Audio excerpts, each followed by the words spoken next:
The Game of Life and How to Play It by Florence Scovel Shinn. Chapter 9, Perfect Self-Expression, or The Divine Design. No wind can drive my bark astray, nor change the tide of destiny. There is for each man perfect self-expression. There is a place which he is to fill, and no one else can fill. Something which he is to do, which no one else can do. It is his destiny. This achievement is held, a perfect idea in divine mind, awaiting man's recognition.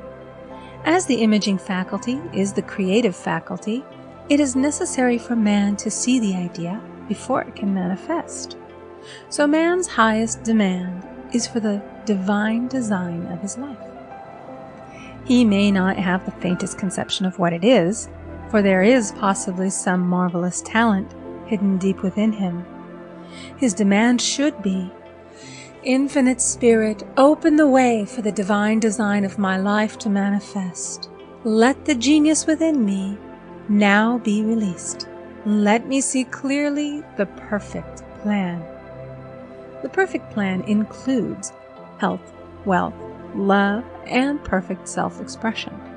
This is the square of life, which brings perfect happiness. When one has made this demand, he may find great changes taking place in his life, for nearly every man has wandered far from the divine design. I know in one woman's case, it was as though a cyclone had struck her affairs, but readjustments came quickly, and new and wonderful conditions took the place of old ones. Perfect self-expression will never be labor, but of such absorbing interest that it will seem almost like play. The student knows also, as man comes into the world financed by God, the supply needed for his perfect self-expression will be at hand.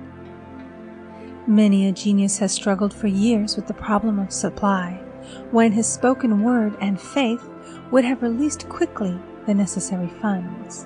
For example, after the class one day, a man came to me and handed me a cent.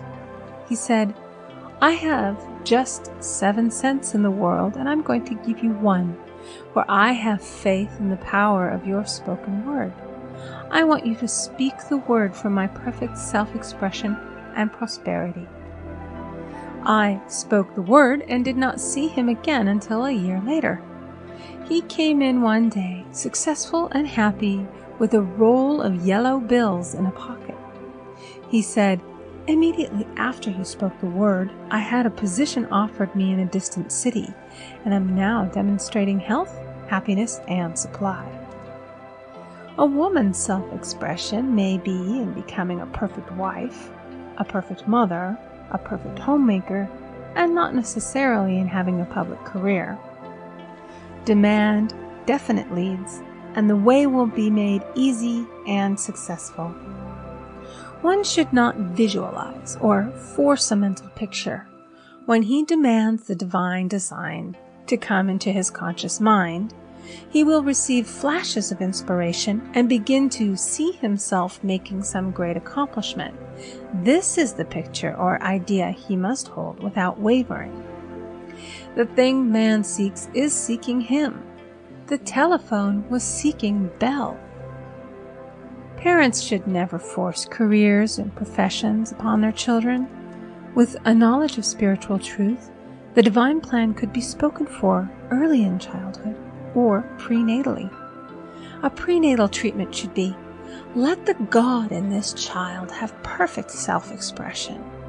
Let the divine design of his mind, body, and affairs be made manifest throughout his life, throughout eternity.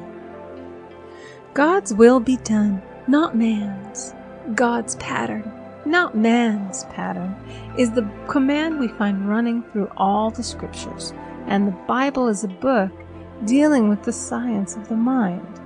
It is a book telling man how to release his soul or subconscious mind from bondage. The battles described are pictures of man waging war against mortal thoughts. A man's foes shall be they of his own household. Every man is Jehoshaphat, and every man is David, who slays Goliath, mortal thinking, with the little white stone, faith. So man must be careful that he is not the wicked and slothful servant who buried his talent. There is a terrible penalty to be paid for not using one's ability. Often, fear stands between man and his perfect self-expression. Stage fright has hampered many a genius. This may be overcome by the spoken word or treatment. The individual then loses all self-consciousness and feels simply that he is a channel for infinite intelligence to express itself through. He is under direct inspiration, fearless and confident, for he feels that it is the Father within who does the work. A young boy came often to my class with his mother. He asked me to speak the word for his coming examinations at school. I told him to make the statement, "I am one with infinite intelligence. I know everything I should know on this subject." He had an excellent knowledge of history, but was not sure of his arithmetic.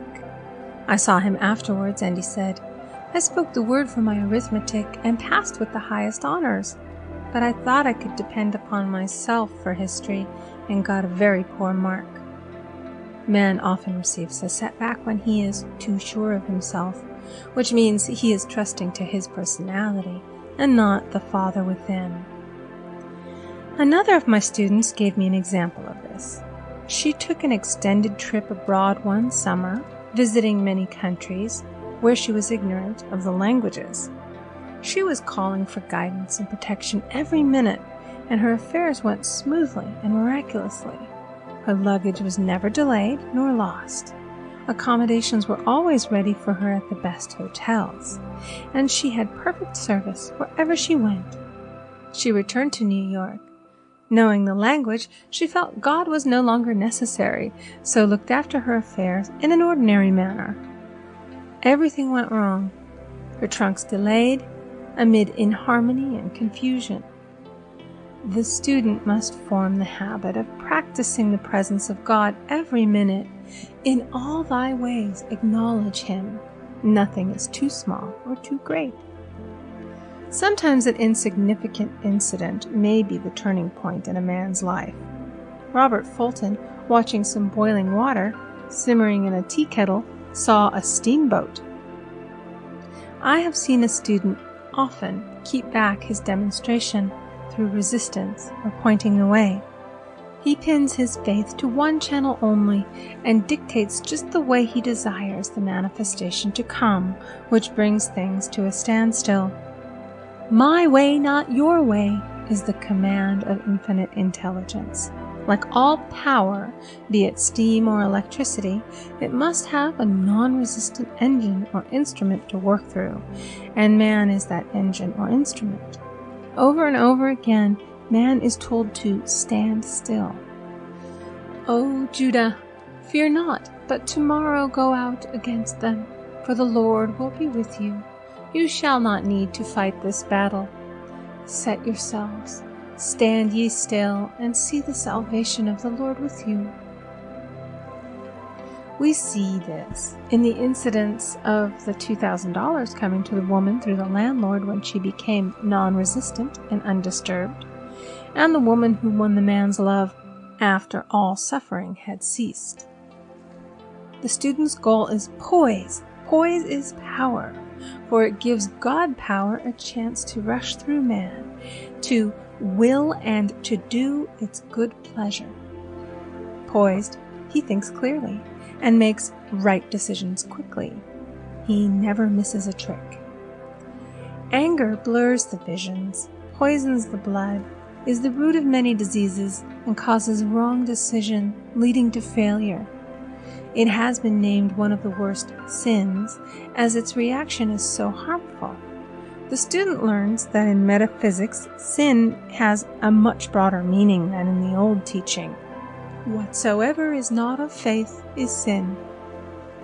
He finds that fear and worry are deadly sins. They are inverted faith, and through distorted mental pictures bring to pass the thing he fears.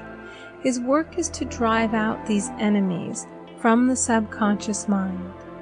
When man is fearless, he is finished. Maeterlinck says that man is God afraid. So, as we read in the previous chapters, man can only vanquish fear by walking up to the thing he is afraid of.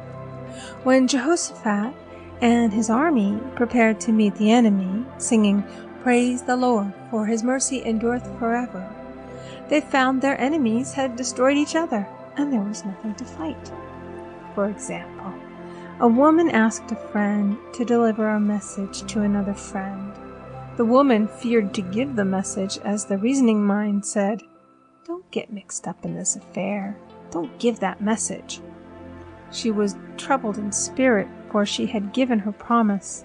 At last she determined to walk up to the lion and call on the law of divine protection. She met the friend to whom she was to deliver the message. She opened her mouth to speak it when her friend said, "So-and-so has left town." This made it unnecessary to give the message, as the situation depended upon the person being in town. As she was willing to do it, she was not obliged to. As she did not fear, the situation vanished. The student often delays his demonstration through a belief in incompletion. He should make this statement: "In divine mind, there is only completion. Therefore, my demonstration is completed. My perfect word, my perfect home, my perfect health." Whatever he demands are perfect ideas registered in divine mind and must manifest under grace in a perfect way. He gives thanks he has already received on the invisible and makes active preparation for receiving on the visible. One of my students was in need of a financial demonstration. She came to me and asked why it was not completed.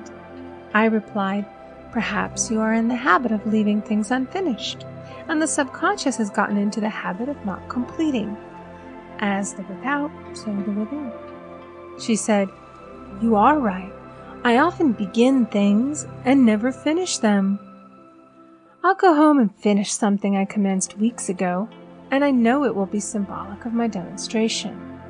So she sewed assiduously, and the article was soon completed. Shortly thereafter, the money came in a most curious manner. Her husband was paid his salary twice that month. He told the people of their mistake, and they sent word to keep it. When man asks, believing, he must receive, for God creates his own channels. I have been sometimes asked, suppose one has several talents, how is he to know which one to choose? Demand to be shown definitely. Say, "Infinite Spirit, give me a definite lead. Reveal to me my perfect self-expression. Show which talent I am to make use of now." I have known people to suddenly enter a new line of work and be fully equipped with little to no training, so make the statement, "I am fully equipped for the divine plan of my life," and be fearless in grasping opportunities.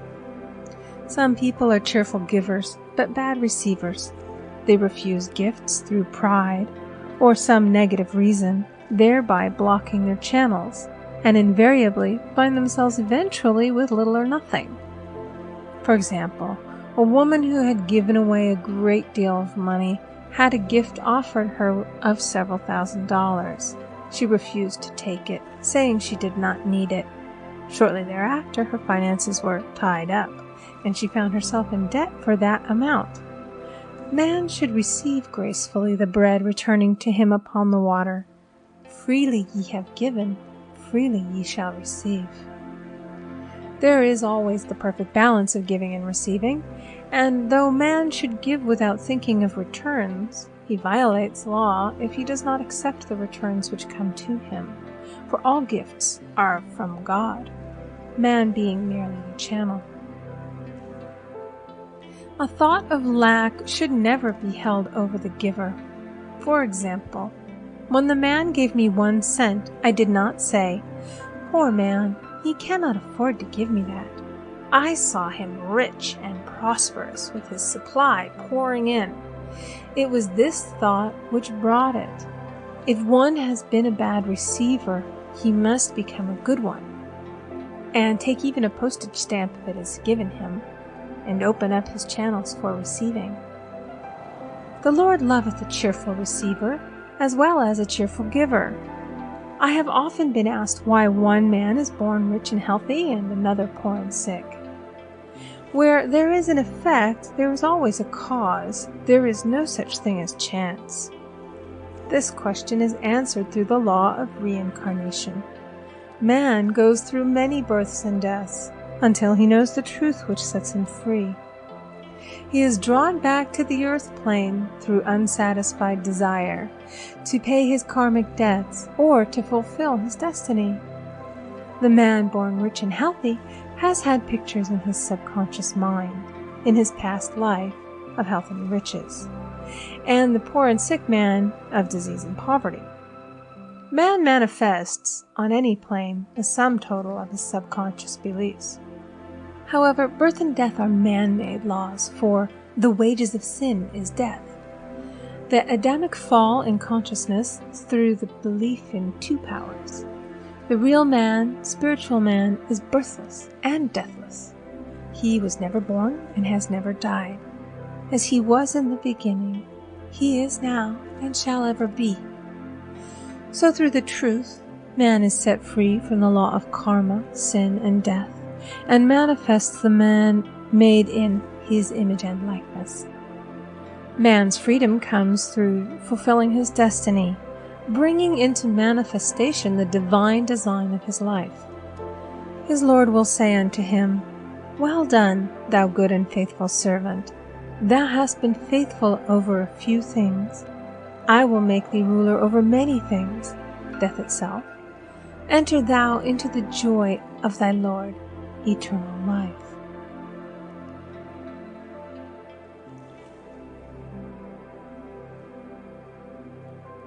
End of Chapter 9. Recording by Amy Conger.